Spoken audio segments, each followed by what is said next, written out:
Hello everyone, you are very warm welcome to our channel love scandals. और guys, heartless prince के next part को हम शुरू करते हैं। तो चलिए अपनी नॉवल को शुरू किया जाए। यहाँ पर दूर कूसू सिटी से एक एक जगह पर जो कि बहुत ही ज़्यादा बंजर सी थी, वहाँ पर कुछ भी ढंग से नहीं था। टूटा फूटा सा झोपड़ा होता है और टूटा फूटा सा ही घर होता है जहाँ पर दो लोग किराए पर रहने के लिए आते हैं, जिनमें से एक इंसान ने सफ़ेद रंग के कपड़े पहने हुए थे और एक ने काले रंग के कपड़े पहने हुए थे। उन दोनों की ही आंखें काफ़ी ज़्यादा गहरी थी और दोनों के ही कपड़े बिल्कुल साफ़ सुथरे थे। और तभी एक लेडी आती है और कहती है, मेरे पास रहने के लिए सिर्फ यही जगह है, अगर ये जगह पर तुम नहीं रह सकते तो देख लो। यहाँ पर सिटी के अंदर जाते ही सारी जगह बहुत ज़्यादा महंगी है और ये टूटी फूटी सी बस्ती, ये देख लो, तुम्हें सस्ते दाम पर मिल सकती है। लेकिन जैसे तैसे तुम सिटी के नज़दीक जाते जाओगे ना बाबू, वैसे वैसे यहाँ के पैसे बढ़ते जाएंगे। तो बताओ तुम्हें यहाँ रहना है या नहीं। तभी सफ़ेद कलर के कपड़े पहनने वाला शख्स काले रंग के कपड़े पहने हुए इंसान को देखकर कहता है, मुझे ये जगह ठीक लग रही है, कुछ दिन ही रहना है। काले कपड़े पहने वाला शख्स बोलता है कि ये जगह तो कितनी टूटी फूटी है, हम यहाँ पर कैसे रहेंगे, हमें बहुत सारा काम करना पड़ेगा इसे सुधारने के लिए और हमारे पास तो वक्त ही नहीं है। तभी सफ़ेद कपड़े वाले शख्स ने पीछे मुड़कर कहा, सोंगलन, क्या तुम्हारे पास इतने पैसे हैं कि तुम सिटी में जाकर रह सको। सोंगलन की जुबान खामोश हो गई थी और वो सिर नीचे झुका लेता है। तभी गहरी सांस लेते हुए कहता है, नहीं शिनचन, तुम्हें अगर यहाँ रहना है तो तुम्हें टेंशन की ज़रूरत नहीं। देखिए मोहतरमा, हम यहाँ पर रहने के लिए तैयार हैं, अगर आप हमें इस बंजर जगह को थोड़ा साफ़ करने में मदद करवा दे तो।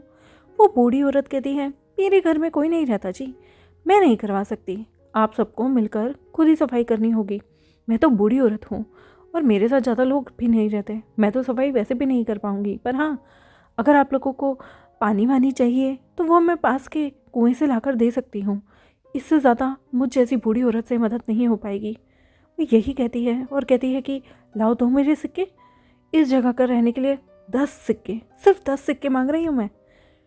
यहाँ पर सोंगलन गहरी सांस लेते हुए कहता है, 10 सिक्के इस कबाड़ी सी जगह के लिए। तभी शाओ शिनचैन कहता है कि मोहतरमा, क्या कहा आपने, 10 सिक्के? आपको पता है ना, पिछले वाला घर आपसे ज़्यादा अच्छी सूरत में था और वो लोग सिर्फ हमसे 2 सिक्के मांग रहे थे। हमने आपकी जगह पर रहने के लिए हाँ क्या भर दी, आपने तो इस जगह के रेट ही इतने कर दिए। नहीं, मैं जा रहा हूँ, मुझे नहीं चाहिए आपकी जगह। और जैसे ही वो मुड़ने लगता है तभी वो बूढ़ी लेडी मुस्कुराते हुए कहती है, अरे नहीं नहीं, मत चाहिए, ठीक है, मैं सिर्फ 3 सिक्के लूँगी, लेकिन इससे कम नहीं।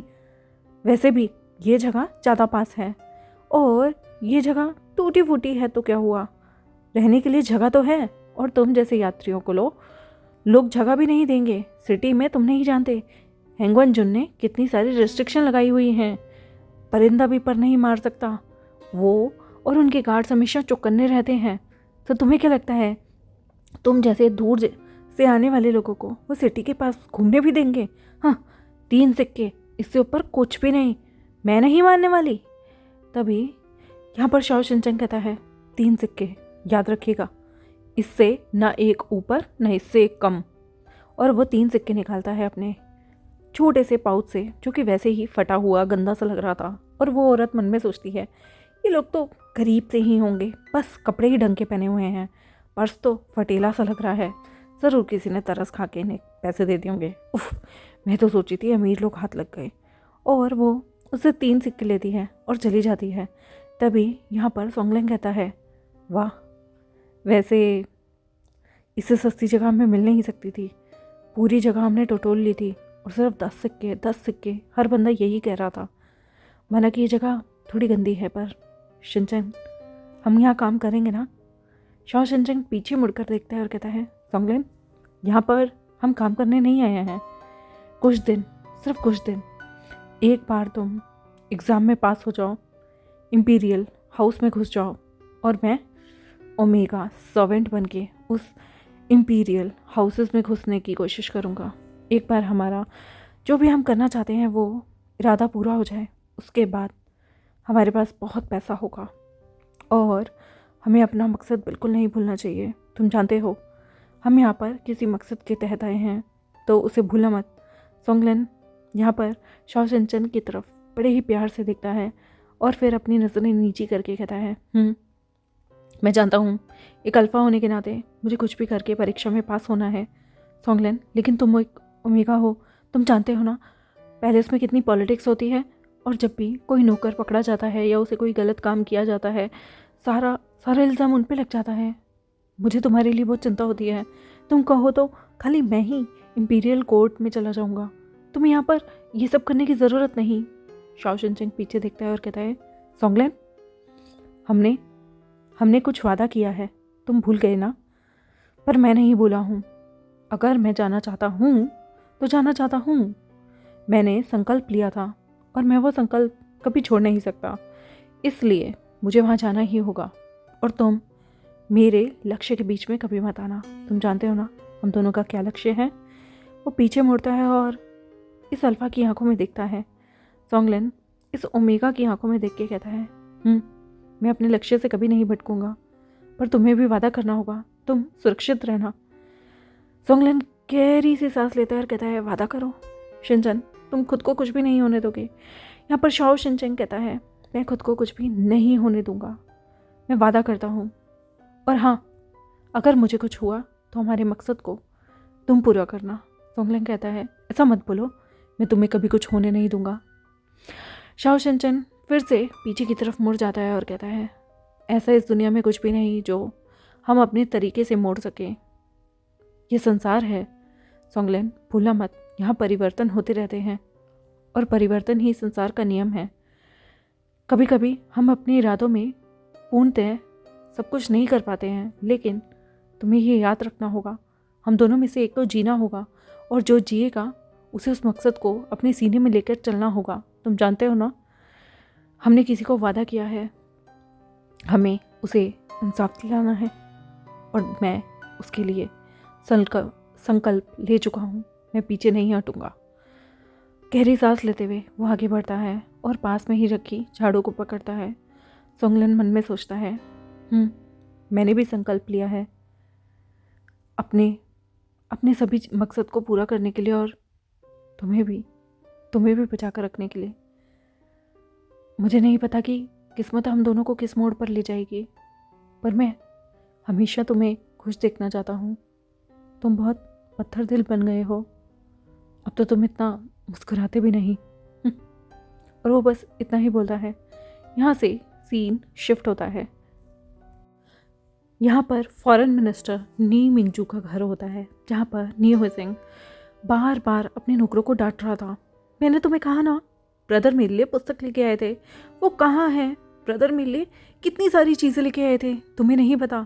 आज बहुत सारे ओमेगा को जाने का मौका मिलेगा इंपीरियल हाउस में, और वहाँ पर हम सबको अपनी सबसे बेस्ट चीज़ें दिखानी है, मैं भी राजा के सामने और हिंगुनचुन के सामने, और तो और वहाँ पर बहुत सारे खूबसूरत से अल्फ़ा आने वाले हैं, उन सब के सामने मेरे जैसा हैंडसम ओमेगा बहुत सारी चीज़ें फ्लॉन्ट करेगा। तुम्हें पता है ना, मेरे ब्रदर जब विदेश जाते हैं तो कितनी खूबसूरत चीज़ें यहाँ लेके आते हैं, एक से एक सारी चीज़ें लेके आओ।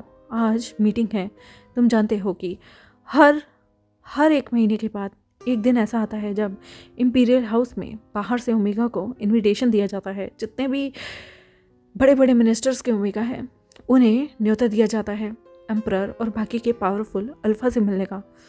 अगर तुम लोगों ने मेरी वो फेवरेट पुस्तक नहीं ला के दी ना, और मेरे लिए वो जो मेरे ब्रदर चीज़ें लेके आते हैं, उनमें से कोई भी चीज़ तुम लोगों ने मेरे सामने ला कर नहीं रखी, तो याद रखना, मैं तुम लोगों को माफ़ नहीं करूँगा और मैं तुम सबकी चोटी कटवा दूँगा। तुम जानते हो, जिसके बाल छोड़े हो जाते हैं ना, उस नौकर को कोई भी नौकर नहीं समझता, उसे नमक हराम माना जाता है। और तुम नमक हराम नहीं बनना चाहोगे, क्योंकि नमक हलाल नौकरों की ही यहाँ पर बहुत ज़्यादा पोच होती है, जिसे एक बार नमक हराम का टैग लग जाता है, याद रखना उसके साथ यहाँ पर कितना बुरा बर्ताव होता है। आसपास के कोई भी गांव में तुम्हें काम नहीं मिलेगा और तुम लोग इंपीरियर सेक्ट से भी निकाल दिए जाओगे, और अगर तुम इस सिटी से निकाल दिए गए तो उसके बाद तुम पर एक भगोड़ों का टैग लग जाएगा और वो लोग तुम्हें यही समझेंगे कि तुम लोग कामचोर हो। यहाँ पर न्यू सिंह हमेशा ही अपने नौकरों को चोटी काटने की बात कहा करता था और उन्हें डराया करता था कि चोटी काटने की वजह से उनके जो लंबे सुनहरे बाल नहीं रहेंगे ना, तो किसी भी यहाँ पर जिस ओमेगा की शादी नहीं हुई उसे कोई अल्फ़ा पसंद भी नहीं करेगा, क्योंकि बालों की शान यहाँ पर एक अलग ही लेवल की होती है। जिसके जितने लंबे बाल उतना ही खूबसूरत ताकतवर अल्फ़ा, और उतना ही खूबसूरत बेशुमार खूबसूरती से लदा हुआ ओमेगा माना जाता है। और यहाँ पर सभी अपनी चोटी कटने से बहुत डरते थे और झुककर कहते हैं, हम अभी लाते हैं आपकी फेवरेट पुस्तक, प्लीज़ प्लीज़ आप डरे नहीं। यहाँ पर वो अपने पास एक फ़ैन दिखता है जो कि टूट गया था, और वो उस फ़ैन को पास में देखते हुए कहता है, इसे फेंक दो मेरे ब्रदर, जो नया फ़ैन लेके आए हैं ना वो लेके आओ, वही जिसमें मोती जड़े हैं और उसमें क्या नक्काशी हुई है। मेरे ब्रदर जब पिछली बार पर्शिया की तरफ गए थे तो वहाँ की नक्काशी वाला फ़ैन लेके आए थे। वो पर्शियन फ़ैन तो बहुत खूबसूरत है, तुम नहीं जानते, वो तो नक्काशी से भरा हुआ है। वहाँ के लोग क्या नक्काशी करते हैं, उस फ़ैन की तो लकड़ी पे भी इतनी खूबसूरत नक्काशी हुई है, और वो चंदन की लकड़ी से बना हुआ है। मैंने सुना है कि इंपीरियर लोग जितने भी होते हैं ना, स्पेशली अल्फ़ा, उन्हें चंदन की लकड़ी बहुत खूबसूरत लगती है और वो सुगंधित भी होती है। इसलिए जाओ, वरना मैं तुम्हें ऐसी सजा दूंगा, तुम्हारी सारी चुटियाँ काट दूंगा। और सभी लोग डर जाते हैं, अपने अपने बालों को पकड़ के वहाँ से भागना शुरू कर देते हैं। मेड्स के तो ऑलरेडी 2 चोटियाँ बनी हुई थी, तो वो तो डर गई थी कि अगर गलती से एक चुटिया कट गई तो कितनी बदनामी होगी ना, और मजबूरी में उन्हें दूसरी चुटिया भी काटनी पड़ेगी, तो वो तो घबराती हुई भाग जाती हैं। और अल्फ़ा भी सारे डर जाते हैं, क्योंकि ये तो उनकी मर्दानगी का सबूत है ना, उनके लंबे खूबसूरत बाल, जिससे वह किसी को भी अपनी तरफ अट्रैक्ट कर सकते हैं अपनी जुल्फ़ें हिला हिला कर। और उनका ये पागल ओमेगा मास्टर हमेशा ही उनकी चुटिया काटने की बात करता है। वो बेचारे भी डर गए और उस पुस्तक को ढूंढने लगी। तभी यहाँ पर उन सबके जाते ही मुस्कुराते हुए अपने ड्रॉर में से न्यू सिंह उसी पुस्तक को निकालता है जिससे वो अभी सबको डरा रहा था, और मुस्कुराते हुए कहता है, मुझे रूल करना बहुत पसंद है। ये सभी लोग मुझसे इतना डरते हैं, एक चुटिया चोटी कटवाने से इतना डरते हैं, क्या रखा है इस बालों में, छी। न्यू सिंह, तुम तो बिना बालों के भी गंजी होके भी खूबसूरत लगोगे।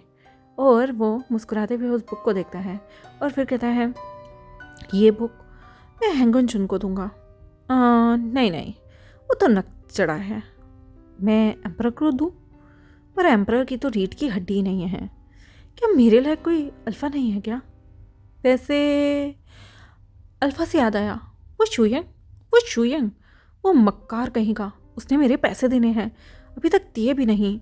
उसने मुझे कहा था कि वो हैंगवन जुन से मेरी बात कराएगा, लेकिन उस मक्कार ने मेरे पैसे भी ले लिए हैं और अभी तक कोई मुलाकात तक नहीं कराई। मैं अपने ब्रदर के साथ अगली बार घूमने जाना चाहता हूँ, लेकिन वो शुयंग ने सारे पैसे ले लिए और अभी तक उस मक्कार ने कुछ जवाब नहीं दिया। नफरत है मुझे, नफरत है इंपीरियल हीलर के सभी अल्फ़ा से, बदतमीज़ कहीं के, रूड कहीं के। वो जानते नहीं न्यू सिंह क्या चीज़ है। मेरी खूबसूरती के आगे तो यहाँ पर कोई भी नहीं टिक सकता। सबसे ब्यूटीफुल ओमेगा हूँ मैं।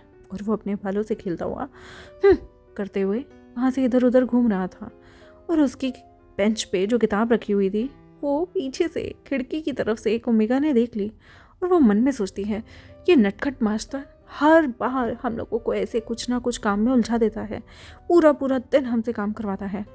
और वो धीरे धीरे कह के सबको बता देती है कि बुक कभी खोई ही नहीं थी, बल्कि उसके मास्टर ने अपनी ही टेबल पर रखी हुई थी, और वो सभी पागलों की तरह इधर उधर घूम रहे थे, ढूंढ रहे थे और डर रहे थे कि उनकी चुटिया काट दी जाएगी। वो सभी लोग गहरी सांस लेते हैं, क्योंकि छोटे मास्टर न्यू सिंह ने उन सब के नाक में दम कर दिया था, और वो लोग कुछ बोल भी नहीं सकते थे, क्योंकि उसका जो बड़ा भाई है वो विदेश मंत्री है। और नी मिंगजो यहाँ पर अच्छे तरीके से तैयार होकर, अपनी ड्रेस पहनकर, लाल रंग की शाही पोशाक पहनकर वो फटाफट से निकल रहे थे इंपीरियर कोर्ट के लिए।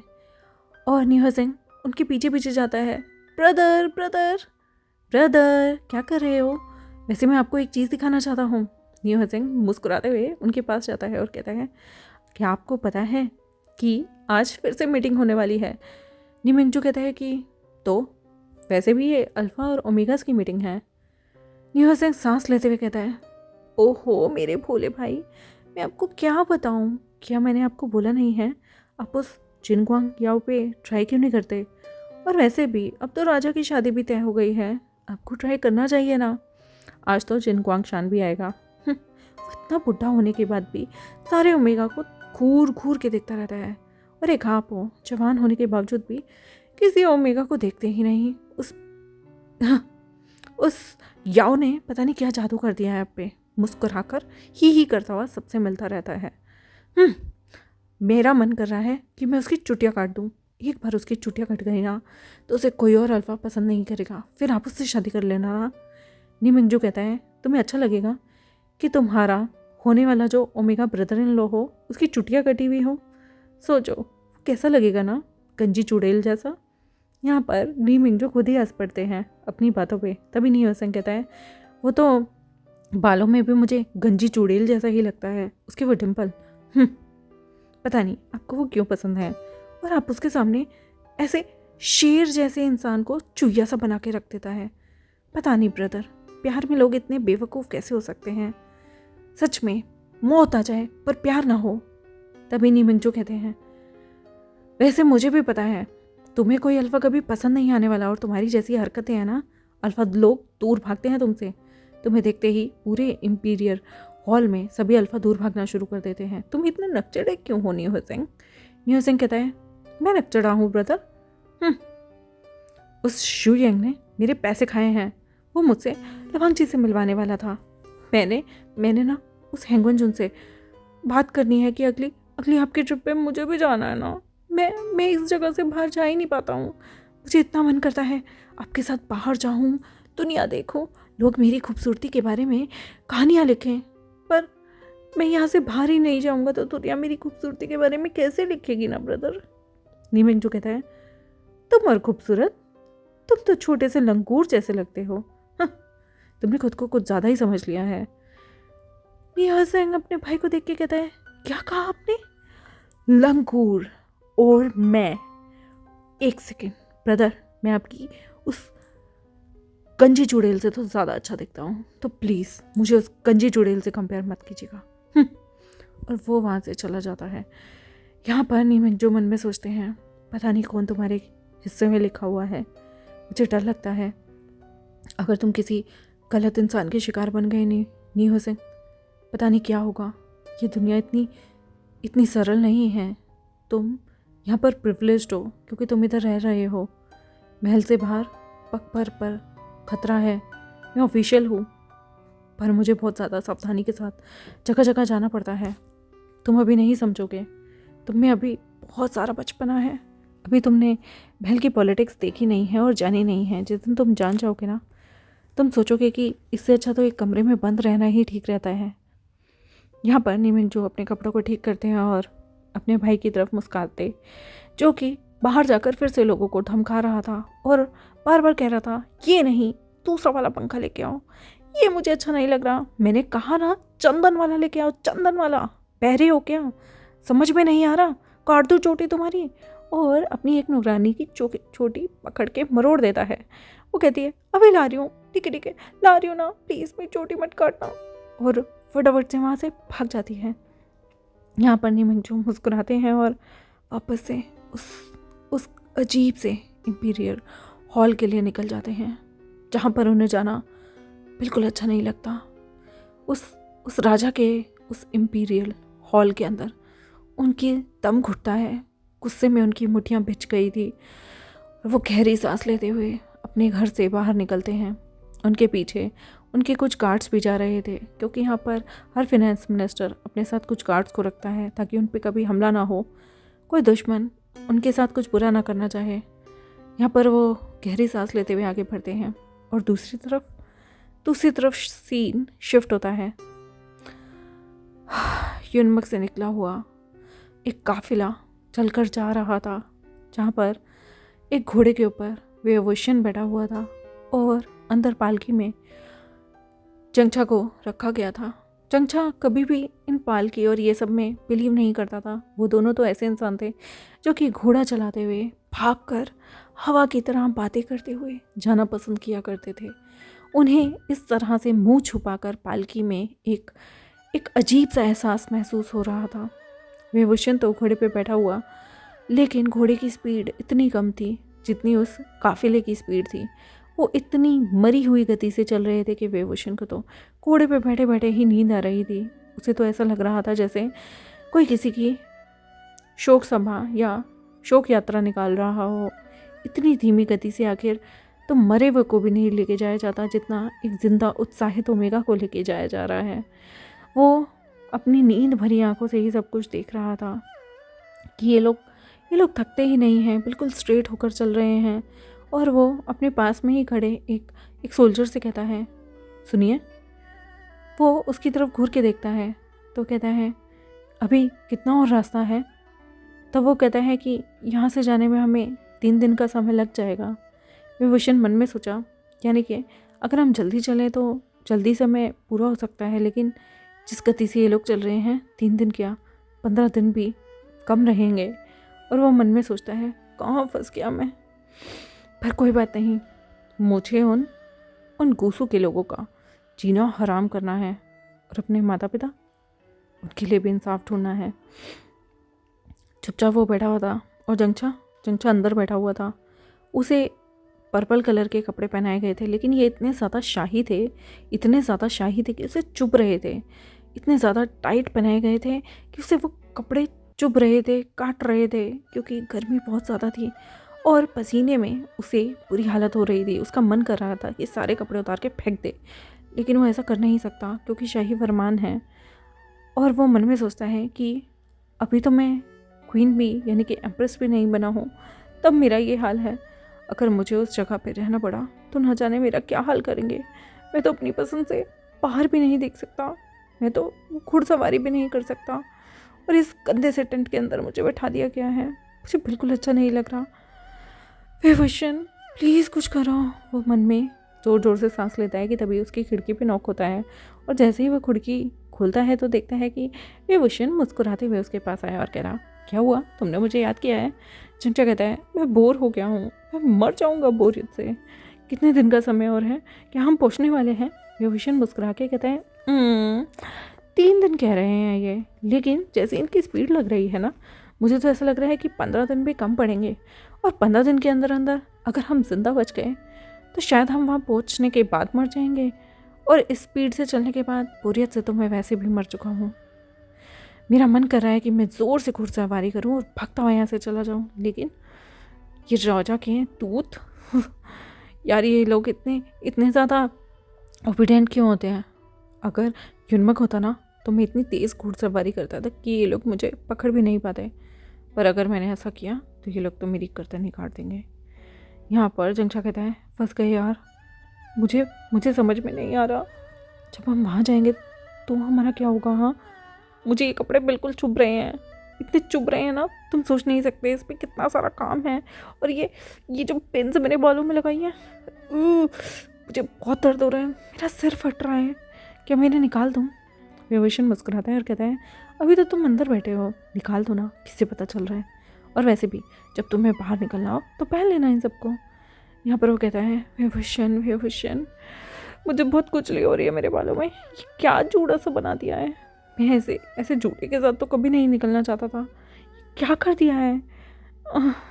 शीशे जब मुझे देखेंगी तो हंसेंगी। वो मुस्कुराते हुए कहता है, तुम अपने बालों को खोल लो, अभी तुम्हारी शादी नहीं हुई तो तुमने पहले से क्यों बन बना लिया अपने बालों का? खोल लो इसे और पिन्स को ऊपर टक कर लो। वो पिन दिखाते हुए कहता है, ये देखो कितनी मोटी है, कितनी बेकार है।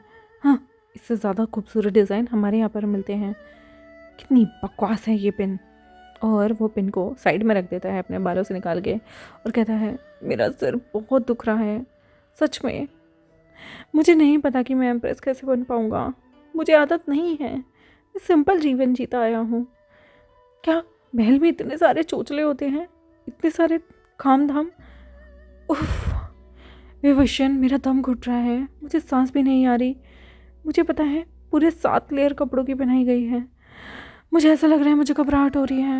यहाँ पर विभूषण तुरंत ही पास खड़े हुए एक बंदे से नींबू पानी के लिए बोलता है, और वो लोग मना कर देते हैं कि उनके पास नॉर्मल पानी है, और वो नॉर्मल पानी ही जंगचा को देता है। लेकिन तभी एक बंदा उसे रोक देता है कि जो एम्प्रेस है होने वाली, उसे इस तरह का पानी नहीं दिया जा सकता। और वो एक शरबत निकाल के देते हैं, जिस शरबत की महक बहुत ही ज़्यादा कटीली और बदबूदार थी।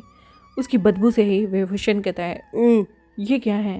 वो कहते हैं कि ये एम्प्रेस के लिए स्पेशल पानी है, क्योंकि जब वो हमारी सम्राज्ञी बन जाएगी तो उसके बाद उन्हें जल्द ही बच्चा भी होगा, जो कि इस देश का भावी आने वाले समय का एम्परर होगा। इसलिए उन्हें इस तरह का पानी ही देना होगा, ये स्पेशली राजमाता ने भेजा है। ये सुनते ही विभूषण मन में सोचता है कि पानी पर भी कंट्रोल है।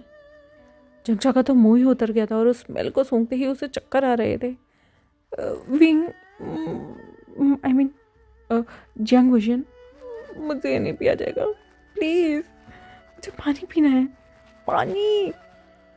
भूषण कहता है, आई एम सॉरी चंचा, मुझे तुम्हारे लिए बहुत दुख महसूस हो रहा है।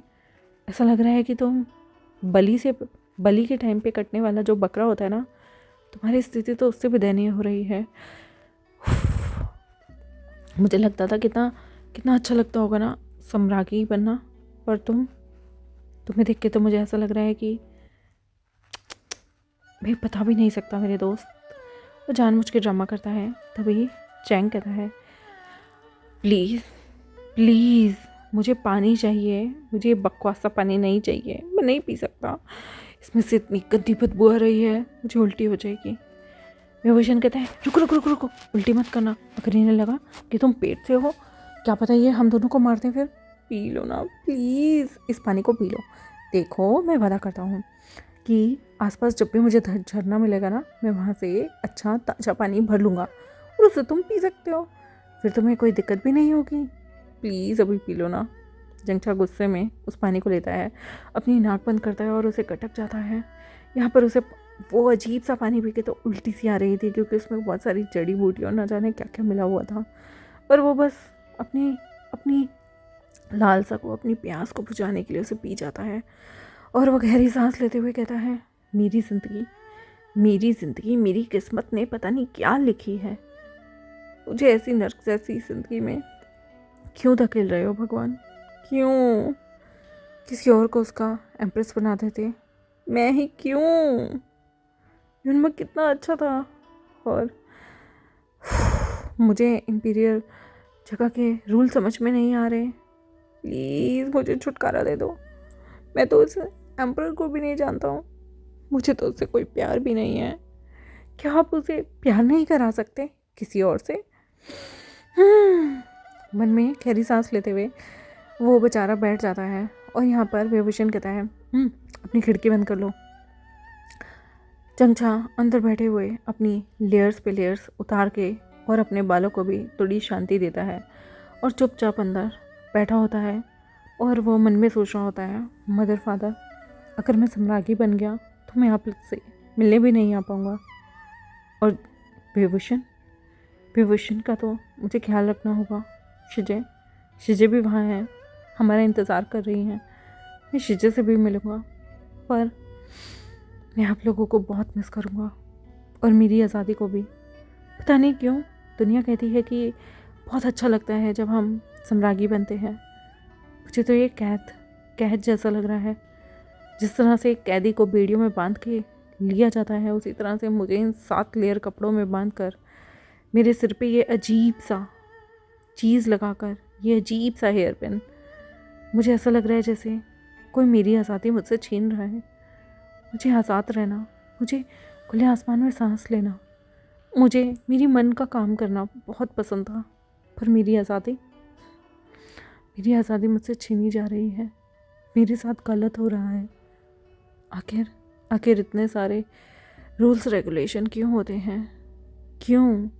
और बाहर बैठा हुआ विभूषण मन में सोचता है, घुसू घुसू घुसू घुसू, एक दिन इस शहर का नक्शा मैं बदल कर रख दूंगा। बहुत रूल्स एंड रेगुलेशन है ना इस जगह पर। मैं उस पोजीशन पे जाऊंगा जहाँ से इन सबको बदल दूंगा। बहुत मज़ा आता है ना तुम लोगों को दूसरों की लाचारी पर। एक दिन तुम लोगों को लाचार कर दूंगा। एक दिन उस सत्ता को हिला दूंगा जिसने मेरे माँ बाप को हिला दिया, उन्हें खा गया और न जाने कितने बेकसूरों की लाश पर ये शासन चल रहा है ना। उन सबको न्याय दिलाऊंगा। बस ईश्वर, आप मेरा साथ देना। मैं जानता हूँ कि मैं उखली में सिर देने वाला हूँ, लेकिन जो इंसान मौत से नहीं डरता उसे किसी चीज़ से डर नहीं लगता। वो बस अपने मकसद को याद रखता है, वो बस अपने साथ इंसाफ चाहता है, और मैं अपने माता पिता को इंसाफ दिलाना चाहता हूँ। मुझसे इंतज़ार नहीं हो रहा उस कोसों की धरती पर ज़मीन पर पैर रखने का, उस कोसों की ज़मीन पर एक बार फिर आने का, और उन लोगों को दिखाने का कि मैं क्या कर सकता हूँ। ओमेगा होना मेरी कमज़ोरी होगी, लेकिन मैं इसे अपनी ताकत बना दूँगा। मैं ताकत बना दूँगा। लैन परिवार, मैं आ रहा हूँ, तुम याद रखोगे। मैं अभी तो चियांग वुशियन के नाम से आ रहा हूँ, लेकिन वे वुशियन के नाम से तुम्हारे सारे कर्म तुम्हारे सामने रख दूँगा। पर उससे पहले ये 3 दिन का सफ़र मेरे सब्र के इंतहा के लिए काफ़ी है। यहाँ पर वो काफ़िला शाम तक चलता ही रहता है, और जैसे ही रात होती है वो काफ़िला एक जंगल के अंदर अपने लिए टेंट लगा लेता है। वेवुशन और चंगचा का तो एक पूरी अच्छे तरीके से रहने के लिए जगह दी जाती है, लेकिन वेवुशन यहाँ पर उसके दास की तरह गया था, तो इसलिए उसे उसके टेंट में नहीं रहने दिया जाता, बल्कि बाकी के आसपास के दास दासियों नौकरानियों जैसे कैंप में रहने के लिए दे दिया जाता है।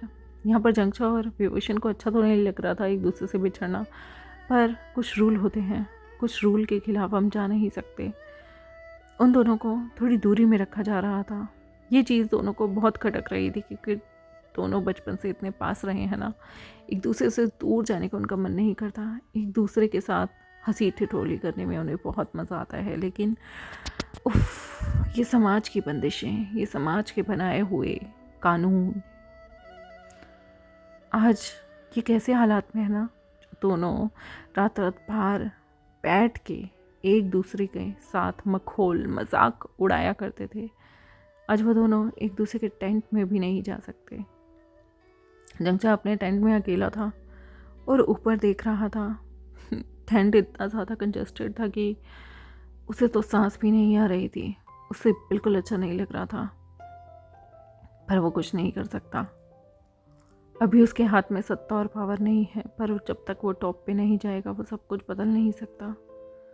उसे बहुत याद आ रही थी अपने परिवार की, और दूसरी तरफ वेवुशन जो कि बाकी ओमेगास के साथ लेटा हुआ था, उस अपने कैंप के उस छत को देख रहा था जो कि कंजस्टेड थी, और वो मन में सोचता है कि इसी तरीके से अब हमारा जीवन भी ऐसा होने वाला है जहाँ पर हम इतनी खूबसूरती, हमारी जो दोस्ती थी, उस सब को पीछे छोड़कर हमें एक दास और एक मालिक की ज़िंदगी बितानी पड़ेगी। जंगचा, मैं कभी भी तुम्हारे परिवार का हिस्सा नहीं था, पर मुझे परिवार के हिस्से की तरह तुम्हारे माता पिता ने रखा है, लेकिन ये समाज की बेड़ियाँ, ये समाज के जो ओहदे हैं वो मुझे तुमसे निश्चित मानने लगेंगे। पर मैं नहीं चाहता कि वहाँ पर जाने के बाद हम कभी खो जाएं। हम एक दूसरे के दोस्त हैं और सदा रहना चाहूँगा मैं तुम्हारा दोस्त। बस तुम्हारी सुरक्षा, यही मेरी पहली प्रथम प्रायोरिटी है। और वो करवट बदलता है। करवट बदलते हुए वो अपने सिर के लाल रिबन को अपने सीने से लगाता है और कहता है, माँ, पापा, आप जहाँ भी हैं ना, याद रखना आपका पुत्र आपको निराश नहीं करेगा। मैं जानकर रहूँगा कि किसने आप लोगों को इतनी दर्द दिया, इतनी दर्द भरी मौत दी, आप लोगों के साथ इतना बुरा किया, आप लोगों को ख़त्म कर दिया। मैं अपने पूरे संप्रदाय के लिए इंसाफ लूँगा, इंसाफ करूँगा, इंसाफ दिलाऊँगा, और आप लोगों के जितने भी आंसू थे, जितने भी दर्द थे, वो सब दर्द उन्हें महसूस कराऊँगा जिन्होंने आपके साथ छल कपट से सब कुछ छीना है। मैं उन लोगों को ऐसा दर्द दूंगा कि उन लोगों से मैं भी छल कपट के साथ सब कुछ छीन लूँगा। और वो उस लाल रिबन को अपने सिर से लगाता है और अपनी माँ को याद करते हुए उसे फिर अपने होठों पर लगाकर चूम लेता है। यहाँ पर वो लेटा हुआ था और उसकी आंखों से आंसू गिरे, लेकिन उसने अपने आंसुओं को पोंछा और मन में सोचा कि आंसू आंसू अभी नहीं, तुम्हें मजबूत बनाने के लिए अभी नहीं निकालने दूंगा।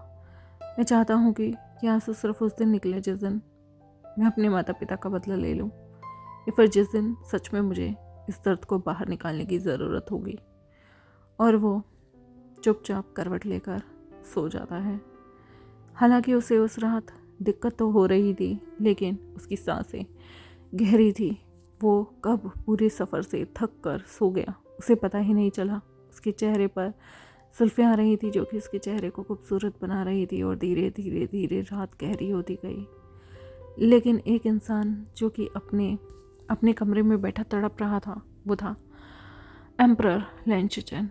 लैन शिचेन को बहुत ही ज़्यादा इरिटेशन हो रही थी, इतनी ज़्यादा इरिटेशन कि वो गुस्से में बैठा हुआ था और मन में सोच रहा था अब सिर्फ 2 दिन रह गए उस एम्प्रेस को यहाँ आने में, जिसे मैं कभी एम्प्रेस बनाना भी नहीं चाहता। वो गहरी सांस ले रहा था अपने कमरे में बैठा हुआ। तभी एक नौकर आता है और कहता है, सर मैं आपके लिए कुछ लेके आया हूँ, ये आपके लिए किसी ने कुछ भिजवाया है। तभी लैन शिचेन उठ के बैठ जाता है और उसे कहता है, दिखाओ मुझे। वो कहता है कि आपके लिए गुप्त समाचार आया है। यहाँ पर वो उस समाचार को खोलता है और पढ़ता है कि हेंगवन जुन आपके लिए कुछ बड़ा करना चाहते हैं। हेंगवन जुन आपको पावर से हटाने के लिए या पावर में दबाने के लिए उस ओमेगा से आपका रिश्ता बनाना चाहते हैं। लेकिन जो अब मीटिंग होने वाली है ना अल्फ़ा और ओमेगा की, वहाँ पर जितने लोग आए, अगर आप उसमें से किसी एक ओमेगा के साथ कुछ संबंध बनाते हैं या फिर उसे अपनी कॉन्कनबाइन या कॉन्सर्ट बनाते हैं, तब भी आपकी जितनी भी लालसा है, जितनी भी इच्छा है, वो बरकरार रहेगी और आप सत्ता की तरफ मजबूत तरीके से रहेंगे। तो वहाँ पर ज़रूर जाइए और जितने भी एलिजिबल ओमेगास होंगे उनके लिए अपनी अपनी नज़रें पैनी रखिए। यहाँ पर वो गुस्से में देखता है और कहता है, मैं कितनी बार इस तरह की मीटिंग को अटेंड कर चुका हूँ, मुझे कुछ भी अच्छा नहीं लगता। इन सभी लोगों के ओमेगास उस लायक हैं ही नहीं जिन्हें मैं पसंद कर सकूं। मैं किसको अपना बनाऊं? तभी उसके दिमाग में एक छवि आती है, जिन गुआंगियाओ की छवि आते ही वो मन में सोचता है, नहीं, अगर मैंने उससे शादी की तो मैं तो मजाक बनकर रह जाऊंगा। वो तो नाजायज़ औलाद है जिन गुआंगशान की, और एक नाजायज़ औलाद एम्प्रेस।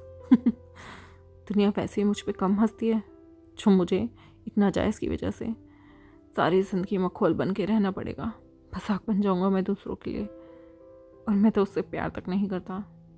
फिर आखिर कौन हो सकती है जिसे मैं पसंद करूंगा, ओमेगा के तौर पे पसंद करूंगा? मुझे उस पार्टीज़ में अच्छे अच्छे ओमेगास को देखना होगा। अब मुझे अपनी नज़रों को पैनी करना पड़ेगा, क्योंकि लवांगची तुम मुझे तोड़ने की कोशिश करोगे, जितना तुम मुझे तोड़ने की कोशिश करोगे मैं उतना ही जुड़ता जाऊंगा। तुम नहीं जानते, तुमने अपने भाई को बर्बाद करने की सोची है। मैं तुम्हारा बड़ा भाई हूँ, बड़े होने के नाते मैं तुम में वो पावर नहीं देना चाहता। तुम्हें क्या लगता है मुझे तुमसे ज़्यादा इस दुनिया का एक्सपीरियंस है, क्योंकि मैं तुमसे बड़ा हूँ, बहुत पहले दुनिया में आया हूँ। अगर तुम मेरे ऊपर एम्प्रेस ऐसी लाना चाहते हो जो कि तुम्हारी तरफ से हो, जो कि तुम्हारे इशारों को माने, तो मैं भी ऐसी ऐसी कॉन्सर्ट और कॉन्क्यूबाइन ला कर रख दूँगा जो कि तुम्हारा मुकाबला करेंगे, जिनका पूरा परिवार मेरे समर्थन में होगा, और तुम अपने उल्टे दिन देखना शुरू कर देना। यहाँ पर वो जाम उठाता है और जाम को पी जाता है, और फिर उस ग्लास को वापस से रखता है और कहता है, काश हम इस इम्पीरियल फैमिली के अंदर पैदा ना होते। शाही दरबार में मुझे नफ़रत है। मैं अपने भाई बहनों के साथ वैसे नहीं रह सकता जैसे बाकी लोग रहते हैं।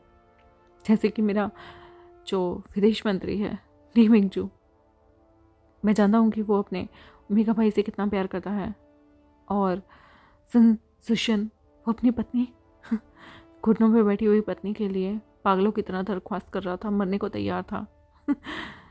काश मुझे सम्राट की जगह एक आम जिंदगी मिली होती और मुझे लालसा ना होती, तो मैं भी अपने परिवार के साथ खुशी से रहता। यहाँ पर कोई अपना नहीं। मेरे माँ बाप भी लवांगची से प्यार करते हैं क्योंकि उसके पास पावर है। वो मेरे लिए एक शब्द नहीं बोलते। शायद मैं किसी को भी नहीं चाहिए। क्यों भगवान, क्यों? हाँ, क्यों मुझे ऐसा यूजलेस सा बनाया? हाँ, मैं लवांगची की तरह स्ट्रांग नहीं हूँ। मुझे उसकी तरह कूटनीतियाँ करनी नहीं आती। मैं सरल हूँ। मुझे नफरत है। मैं कभी सम्राट नहीं बनना चाहता। क्यों ना इस टाइटल को मैं लवांगची को दे दूँ और आज़ादी से अपनी ज़िंदगी बिता सकूँ। लेकिन वो ऐसा है कि इस टाइटल को पाना भी नहीं चाहता और सारे हक मुझे देना भी नहीं चाहता। मैं उसे नुकसान कभी नहीं पहुंचाना चाहता, लेकिन वो हर बार मेरे रास्ते में आ जाता है। हर बार जिस चीज़ को मैं पसंद करता हूँ मुझे छीन लेता है। क्यों? इतना दुश्मन तो कोई दूसरा भी नहीं है। मेरा तो कोई दोस्त भी नहीं है। लेकिन तुम जिन जिन पर यकीन करोगे मैं उन सबको खरीद लूँगा। लवांगची मेरा नाम लन शीजियन है। तुम बराबरी करना चाहते हो एम्परर छेवजुन की?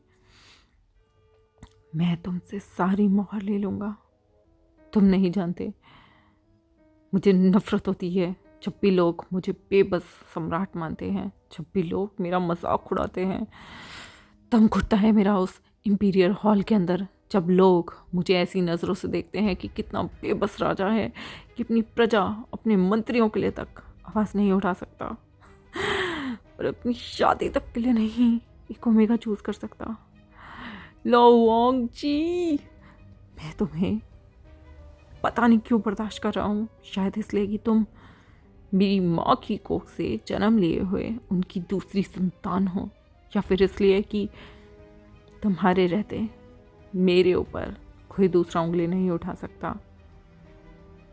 मैं तुम्हें अपनी ढाल की तरह इस्तेमाल करूँगा जैसे तुम मुझे अपने प्यादे की तरह इस्तेमाल करते हो।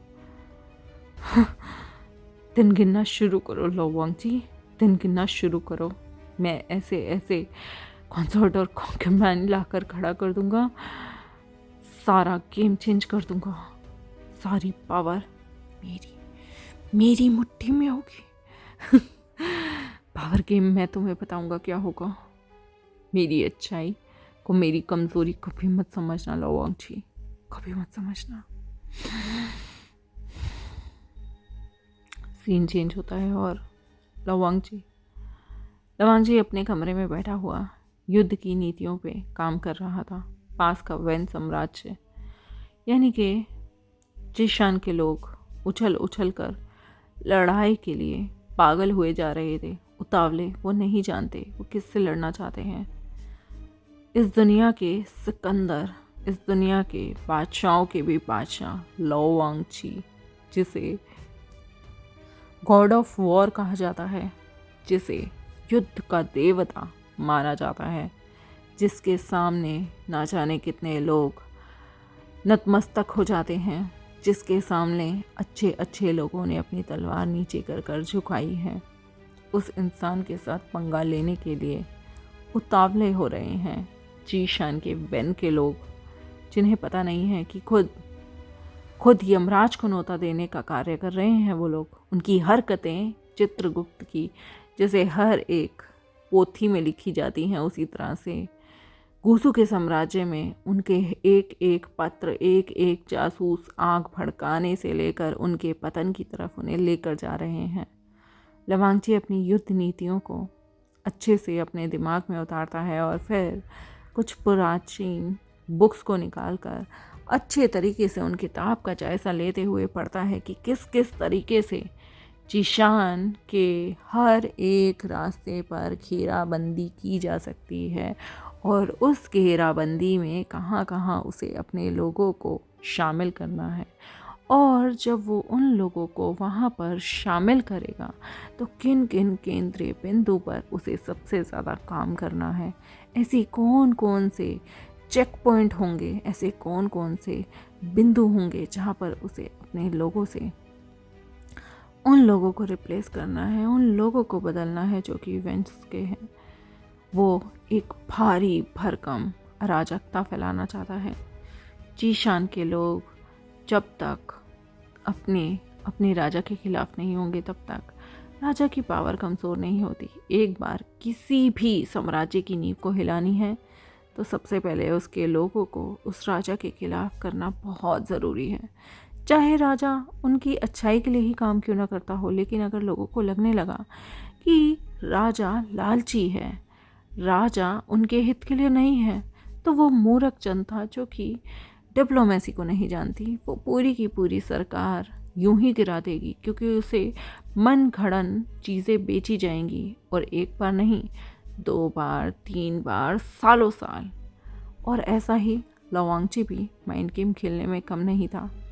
उसने जीशान के लोगों को अब धीरे धीरे एहसास कराना शुरू किया कि वेंस के जो बेटे हैं वो कितने सारे ओमेगाओं के साथ गलत करते हैं, ओमेगा को उठाकर ले जाते हैं। हालांकि उन्हें वैश्यालों में जाना पसंद था, लेकिन धीरे धीरे उनके बारे में रूमर्स उड़ने लगा कि वो लोग ओमेगाओं के साथ दरिंदगी करते हैं, जिससे धीरे धीरे जनता का आक्रोश बढ़ रहा था। लेकिन वो फिलहाल अपने राजा के खिलाफ नहीं जा सकते थे, इसलिए धीरे धीरे उन्हें हर चीज़ में कहा गया कि उनका राजा करप्टेड है, उनका राजा निकम्मा है, उनके राजा से ये नहीं होता। उनका राजा फालतू में वॉर कराकर इतने बड़े कूसू जैसे साम्राज्य को टक्कर देकर उन सबकी ज़िंदगियां बर्बाद करना चाहता है, उनके आने वाले भविष्य को खा जाना चाहता है और उनके बच्चों को अनाथ कर देना चाहता है। वो राजा बिक गया है कूसू के दुश्मनों के साथ, मिल गया है कूसू के दुश्मनों के साथ, और उसने अपनी जनता की खुशियों का भी सौदा कर दिया है। जनता ने उसके बाद उस राजा के अच्छे कामों को भी नकारना शुरू कर दिया। धीरे धीरे एक एक करके सब में आक्रोश बढ़ रहा था, और यहाँ पर उस प्रशासन में आने वाले पानी को भी काफ़ी हद तक रोका जा रहा था, जिसकी वजह से अचानक से जीशान में पानी की कमी पड़ने लगी, क्योंकि यहाँ पर पानी की दिशा को दूसरी डायरेक्शन में जानबूझकर कर दिया गया था, जिसके लिए ऑलरेडी बहुत सालों से तैयारी चल रही थी।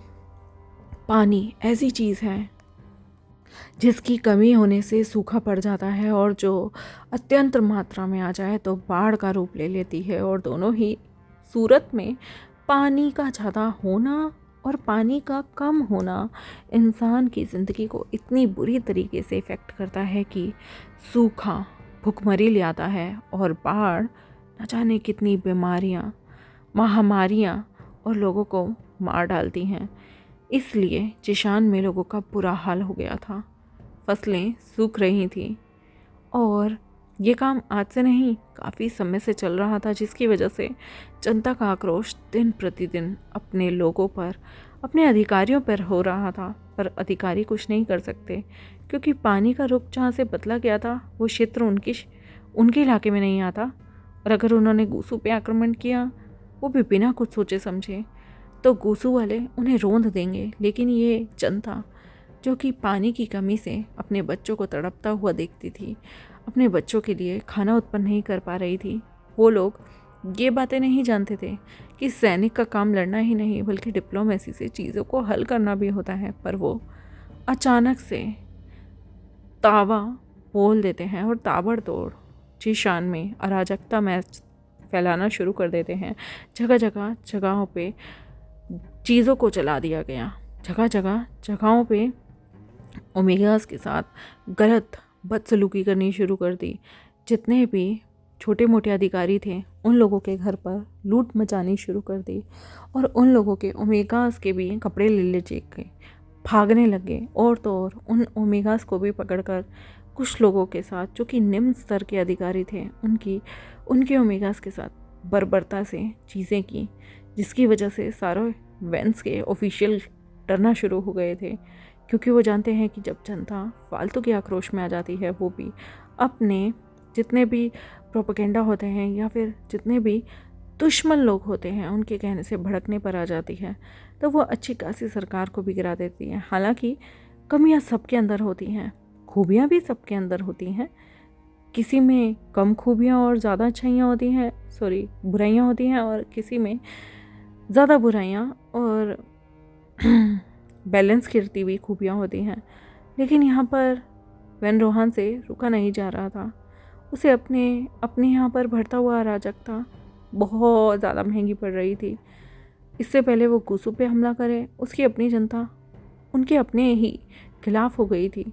राजा के जो मेन सिटी थी, यानी कि जिशान के जो मेन एरिया था, उसे नाकाबंदी करके बंद करा दिया गया। और यहाँ पर भूख से और बहुत ज़्यादा सूखा पड़ने की वजह से, लोग पानी की कमी की वजह से मर रहे थे।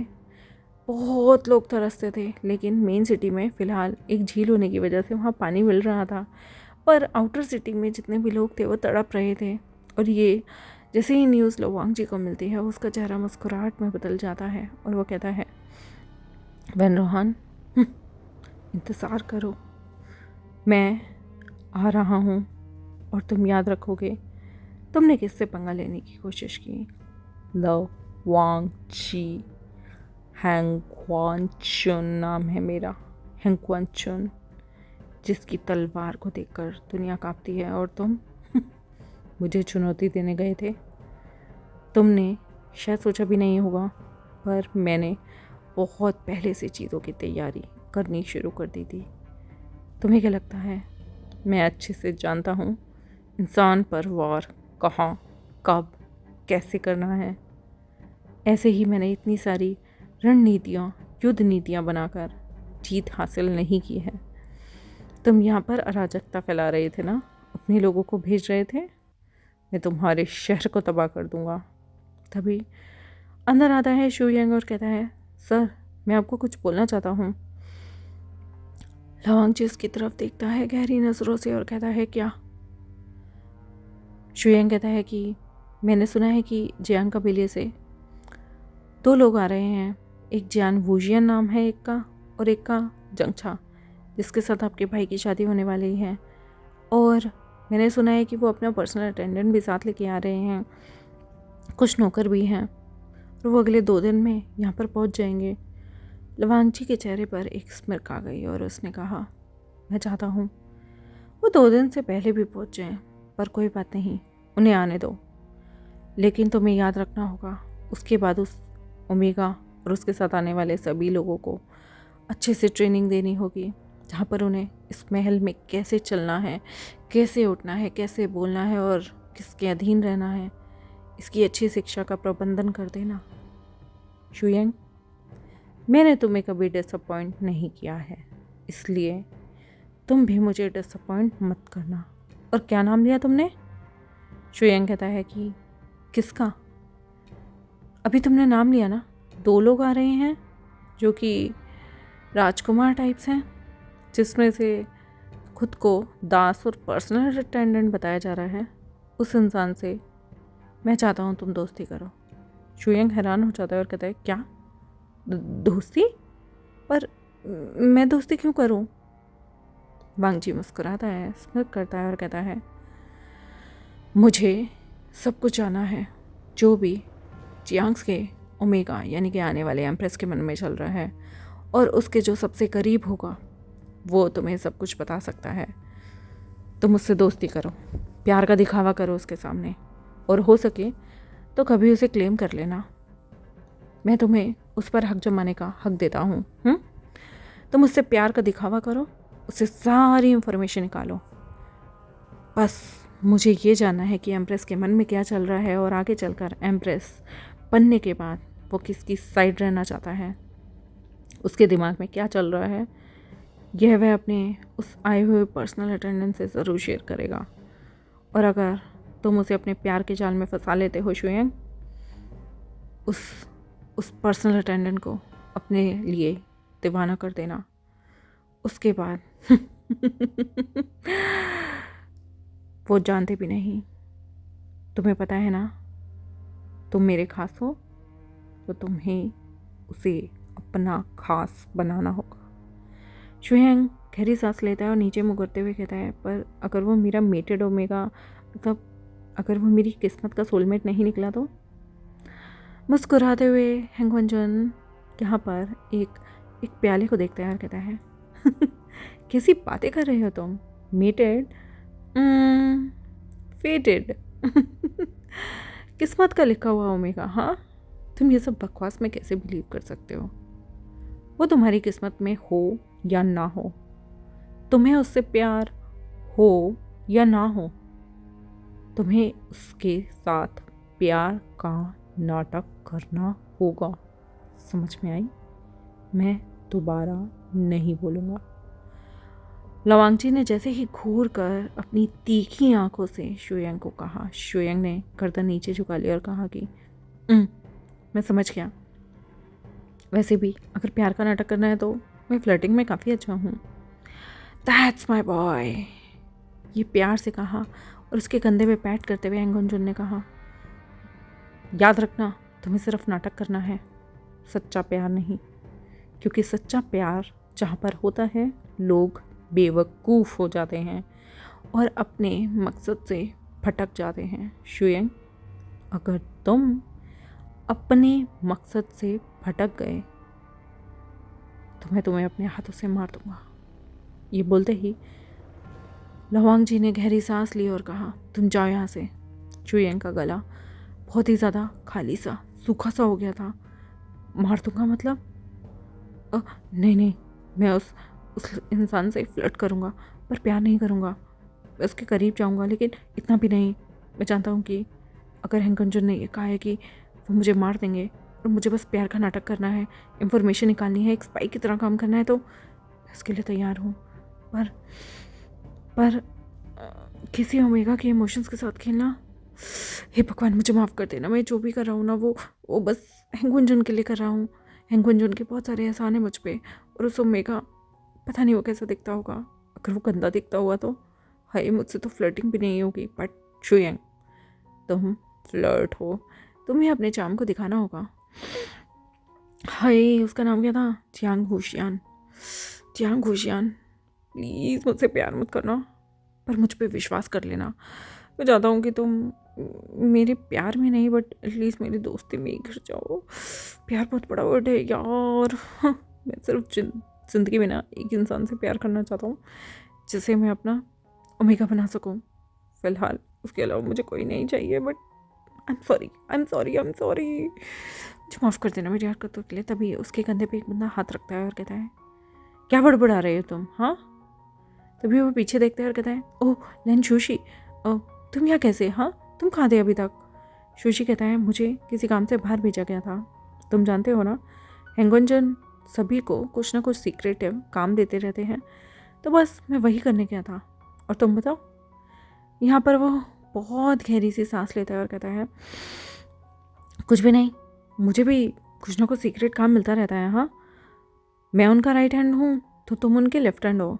जब तुम्हारी खबर तुम मुझे नहीं बताते तो मैं क्यों बताऊँ तुम्हें? हाँ, और वैसे भी सीक्रेट काम है ना हैंगवनजुन का, तो मुझे जानना भी नहीं है और मैं अपना बताऊंगा भी नहीं। लैन शूशी मुस्कुराता है और कहता है, शुयंग, तुम भी ना, हैंगवनजुन ने अगर कोई काम दिया है तो मैं जानता हूँ सीक्रेटिव होगा, और नहीं बताना चाहते तो ठीक है ना, चलो चल के पीते हैं। मैं काफ़ी दिनों बाद लौटा हूँ। हैंगवनजुन को मैंने अपनी रिपोर्ट दे दी है। यहाँ पर वो कहता है, दे दी रिपोर्ट? पर कब दी? 1 घंटे पहले। 1 घंटे पहले मैं यहाँ आ गया था, तभी मैंने हैंगवनजुन को वो रिपोर्ट दे दी थी। चलो ना, साथ पीते हैं। फिर पता नहीं मुझे किस मिशन पे भेज दिया जाएगा और मैं दोबारा यहाँ नहीं हो पाऊँगा, तो तुम जाओ ना, चलो ना पीते हैं। यहाँ पर शुयंग कहता है, पी ही लेता हूँ, वरना अब तो मुझे फ्लर्टिंग करनी होगी, उसके लिए चार्म दिखाना होगा। शुयंग, तेरी सारी ज़िंदगी तो हैंगवनजुन के चक्कर में बीत जाएगी। उफ उफ उफ, मेरे दिल, ज़िंदगी में किसी पे आना मत। याद रखना, हैंगवनजुन हमेशा कहते हैं कि प्यार इंसान को तबाह कर देता है और तुम्हें तबाह नहीं होना है। और वो मुस्कुराते हुए लैन शूशी के कंधे पे हाथ रखता है और कहता है, चलो पीते हैं। यहाँ से सीन को शिफ्ट किया जाता है। सोंगलैन और शाओ शिनचन झाड़ू लगा रहे थे, घर को साफ कर रहे थे। घर की स्थिति बहुत ही ज़्यादा ख़राब थी। यहाँ पर वो दोनों ही ज़मीन पर चटाइयाँ बिछाते हैं और ज़मीन पर उन दोनों के बीच में काफ़ी गैप पर वो दोनों चटाइयों को रखने के बाद उस पर अपनी एक पोटली रखते हैं जिसमें उनके कपड़े होते हैं और उसी पे सर रख के सोने के लिए लेट जाते हैं। सोंगलेन कहता है, मैंने सुना है कि अधिकारियों के परीक्षा जल्दी होने वाली है और तुम्हें भी जल्द से जल्द उन ओमेगा में सम्मिलित होना होगा जो कि महल के लिए चूज़ किए जाएंगे। उनकी भी छोटी मोटी परीक्षा हैं, जैसे कि सिलाई, कढ़ाई, बुनाई, और तुम्हें अपनी कटार भी अपने पास नहीं रखनी होगी, तलवार भी छोड़नी होगी। तो तुम्हें क्या लगता है? यहाँ पर शाओ शिनचैन कहता है, लगता कुछ भी नहीं। तुम्हें लगता है कि कुछ लगता है मुझे? नहीं, कुछ भी नहीं लगता मुझे। बस मैं ये सोचता हूँ कि वहाँ पर अंदर जाऊँ, जल्द से जल्द अपने मकसद को पूरा करूँ। सोंगलेन मुस्कुराता है और कहता है, मकसद पूरा करने के अलावा तुम दुनिया में क्या करना चाहते हो? शाओ शिनचैन कहता है, कुछ भी नहीं, मैंने कभी सोचा ही नहीं।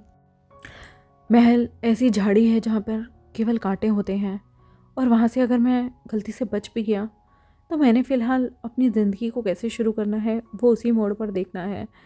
लेकिन अगर मैं वहाँ से नहीं बचा तो मैं चाहता हूँ कि तुम सब चीज़ें संभाल लेना।